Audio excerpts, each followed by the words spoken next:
ഓരോ ചെറിയ പാപം ചെയ്യുമ്പോഴും നഷ്ടപ്പെടുന്നത് നമ്മൾ ചിന്തിക്കുന്നതിന്റെ അങ്ങേ ഇരട്ടി കൃപകളാണ്. എനിക്കൊന്ന് കൊച്ചുത്രേസ്യാണെന്ന് ഒന്ന് പറഞ്ഞത്, നരകത്തിൽ കിടക്കുന്ന മുഴുവൻ പിശാചുക്കളും നമുക്ക് ചെയ്യുന്നതിനേക്കാളും ദ്രോഹം ഒരു പാപം നമുക്ക് ചെയ്യുമെന്ന്. ഞാൻ എന്താ പറഞ്ഞേ? നരകത്തിൽ കിടക്കുന്ന മുഴുവൻ പിശാചുക്കളും നമ്മുടെ ആത്മാവിനുണ്ടാക്കുന്ന നഷ്ടത്തെക്കാളും വലുതാണെന്ന് ഒരു പാപം നമ്മുടെ ആത്മാവിനുണ്ടാക്കുന്ന നഷ്ടം.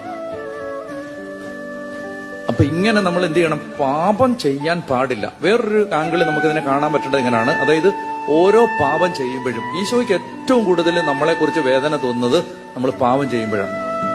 അതുകൊണ്ടാണ് ഈശോ പറഞ്ഞത്, അനുദപിക്കുന്ന പാപിയെക്കുറിച്ച് സ്വർഗത്തിൽ വലിയ സന്തോഷം ഉണ്ടാവുന്നു.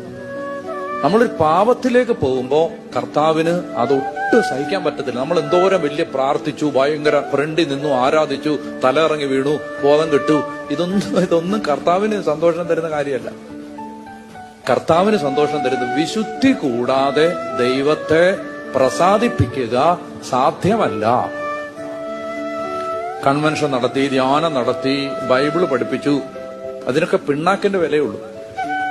ദൈവം സന്തോഷിക്കുന്ന എന്തിനാ? പാപം ചെയ്യാൻ ഒരു സാഹചര്യം ഉണ്ടായിട്ട് പാപം ചെയ്തില്ല. ഞാൻ പറഞ്ഞ മനസ്സിലായി, ഒരു മനുഷ്യനെ ദൈവം മഹത്വമുള്ളവനായിട്ട് കാണുന്നത് അവൻ പാപത്തിനു വേണ്ടി വില കൊടുക്കുമ്പോഴാണ്, പാപം ചെയ്യാതിരിക്കാൻ വേണ്ടി.